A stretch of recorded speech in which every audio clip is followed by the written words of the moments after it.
Luke Skywalker was the new hope of the original trilogy, right? So why does the star of Return of the Jedi suddenly sound so doom and gloom in The Last Jedi? We've got some ideas about this, and we'd like to invite you into the conversation. Please like and share this video if you dig it, and be sure to subscribe to MovieWeb. He learned from Jedi Masters Obi-Wan Kenobi and Yoda, helped overthrow the evil Empire, saved his father from the dark side of the Force, and watched the redeemed Anakin toss Darth Sidious into a pit, effectively ending the reign of the Sith. And yet the Luke Skywalker we meet in Episode 8, the quiet, brooding guy we saw at the very end of The Force Awakens, says he only knows one truth. Is he right? This is why it's time for the Jedi to end.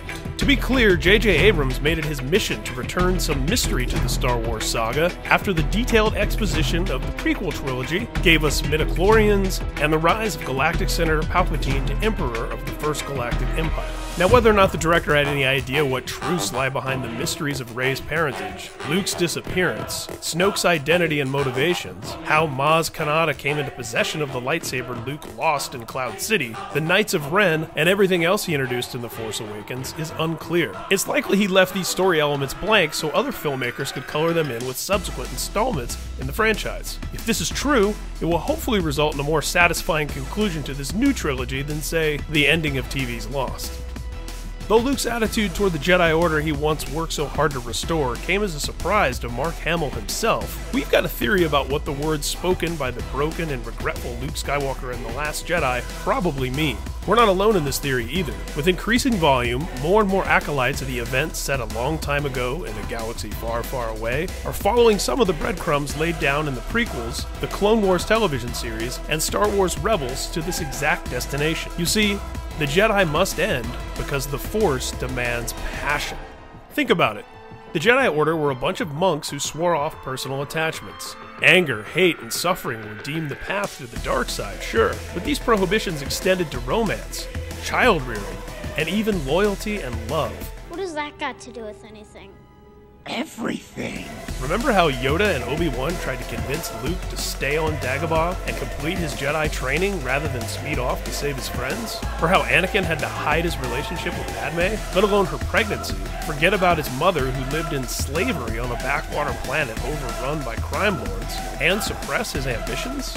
Anakin was believed to be the chosen one, said to bring balance to the Force. Traditionally, we figured this was fulfilled when Darth Vader turned against his master, thereby eliminating the only two remaining Sith in the galaxy. But we can only identify this as balance if we also remember that Anakin Skywalker was partly responsible for wiping out the Jedi Order in the first place. He slaughtered younglings, remember? At the end of Return of the Jedi, there appear to be no more Sith in the galaxy and only one Jedi remaining, Luke Skywalker. So is that balance? What if the balance of the Force isn't about the mix between the extremists on both sides of the debate, the Jedi with their prohibitions against passion and attachment, and the Sith with their overindulgence of selfishness and anger? What if that balance is something more?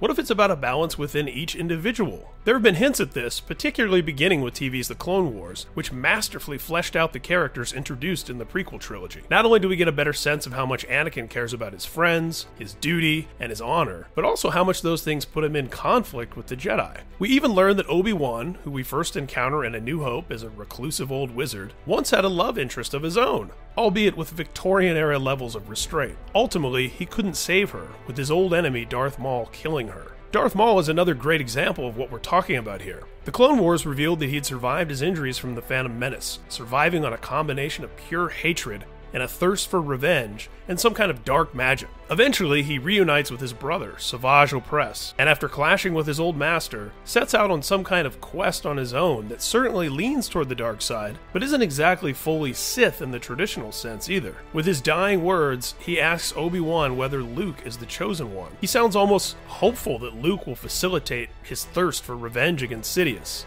Even Maul senses that the Force is way out of balance and that things must change. Asajj Ventress went on a similar journey. We first meet her as an assassin for the Separatists under the tutelage of Count Dooku. As we know, the Sith Rule of Two means that Sith Lords were constantly conniving to outsmart and replace each other. Darth Tyrannus was secretly grooming Ventress to become his apprentice. Darth Sidious sensed this and ordered her murder as a test of Dooku's loyalty. Dooku was unsuccessful in killing her. Ventress became a bounty hunter after that, even uniting with her longtime rival Obi-Wan Kenobi in battle. Ventress went from Sith-leaning extremist to someone more nuanced with a bit more, shall we say, balance.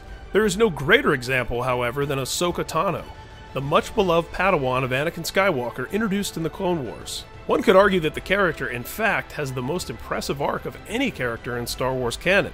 She went from short-tempered, headstrong apprentice, much like her master, to a seasoned leader. A plot that saw her framed for murder caused her expulsion from the Jedi Order, and she became so disillusioned that she declined the invitation to return, setting off on her own path instead. In the 2016 novel by E.K. Johnston, Star Wars Ahsoka, we learn that Ahsoka rejoined the fight to help Captain Rex and the 501st defeat Darth Maul, just before Order 66 disrupted all of their lives in swift fashion. When we meet Ahsoka in Star Wars Rebels, she's now a part of the burgeoning rebellion. She's still armed with lightsabers, but these are white, rather than one of the traditional Jedi colors, let alone the red of the Sith. When she meets her old master in battle in Rebels Season 2's Twilight of the Apprentice, she swears to take revenge against Darth Vader for the destruction of Anakin Skywalker. Vader taunts her, reminding her that revenge is not the Jedi way. She reminds him, I am no Jedi. This echoes a scene from the Clone Wars, when an evil slaver called Keeper tells Obi-Wan he knows he won't kill him because it's not the Jedi way. Captain Rex nails the dude with a spear and says, I'm no Jedi. Obi-Wan doesn't do the deed himself, but he certainly doesn't try to stop it, and we see what could be a smirk on his face. Yoda certainly learned a lot more about the Force toward the end of the Clone Wars, visiting the sacred Sith planet of Korriban after discovering that Qui-Gon Jinn learned how to maintain his consciousness after death. In a sad twist, a mastery over death was something Sidious promised to Vader but ultimately didn't deliver, while unbeknownst to him, the Jedi were actually figuring out this secret simultaneously. All of this seems to suggest something bigger about the Force than our current understanding of the light side and the dark side. And what does Luke say in the teaser for The Last Jedi? It's time for the Jedi to end. It's so much bigger. Now let's take a look at the last Padawan, Kanan Jarrus, the fan-favorite hero from Star Wars Rebels voiced by Freddie Prinze Jr. We see him struggle with many of the same issues that have plagued the Jedi for generations, all while doing so without the benefit of tutelage from any Jedi Masters, since there are no more around. He takes on a Force-sensitive apprentice of his own, Ezra Bridger, who we see tempted by the dark side of the Force. Maul wants to make Ezra his apprentice, and on it goes. And yet Ezra seems to sense that things are more complicated than these old binary views of the Force. It takes the combination of a Jedi holocron and a Sith holocron to unlock some greater mysteries, including nothing less than the fate of the galaxy. This has to mean something, right? Why would that merger be so much more powerful than either holocron on its own, doing its own holocron thing for itself? Finally, let's talk about the Bendu, the wise and ancient Force-sensitive creature who Kanan befriends after the Rebels establish a temporary base on the planet Atollon. Here's how Bendu described himself. Jedi and Sith wield the Ashlar and Bogan, the light and the dark. I'm the one in the middle, the Bendu. I'm the one in the middle. He has some helpful lessons for Kanan, and they are seemingly unlike anything Kanan learned in his own experience as a Jedi. Eventually, the Bendu kicks the Rebels and the Empire off of his planet, demanding, "Leave this place. I am the light. I am the dark.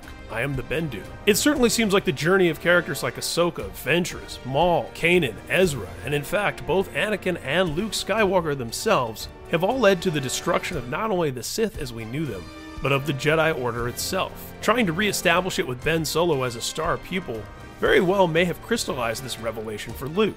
Perhaps he tried to force all the passion out of Ben, which only pushed Ben toward the dark side. Will Force Ghost Anakin bring the Force into true balance with the rumored appearance of a being that is both half Anakin and half Vader? Whatever happens in The Last Jedi, it's sure to have lasting effects on all of the Star Wars canon. Rian Johnson wowed us with Brick and Looper, so we have faith and confidence in his ability to lead the Force back toward a true balance for us all. Did you like this video? Well, please click like. Please share it with your friends because we want everyone to join in on this conversation. Why do you think the Jedi must end? What is Luke talking about? Is he just wrong, and does he come back around to the idea of restoring the Jedi Order? Or are we going to see some new type of Force wielders who learn the true balance between the light and dark side within themselves?